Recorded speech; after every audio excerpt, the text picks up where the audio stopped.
These are the emissions from fossil fuel production in 2019, about 35 gigatons. Despite all the talk of emissions reductions, that number is set to grow all the way to 2040 and beyond.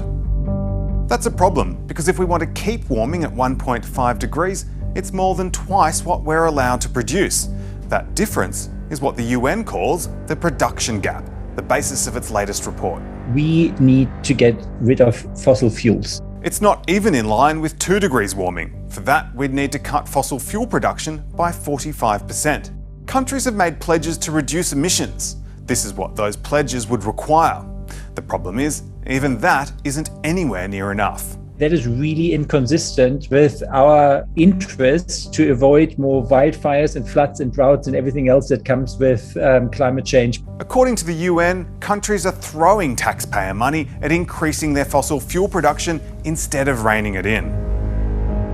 Since the start of the pandemic, G20 governments have spent $300 billion subsidising fossil fuel production, more than what they've spent on clean energy. Australia is the world's 6th biggest fossil fuel producer, and we're the world's largest coal exporter and 2nd largest LNG exporter.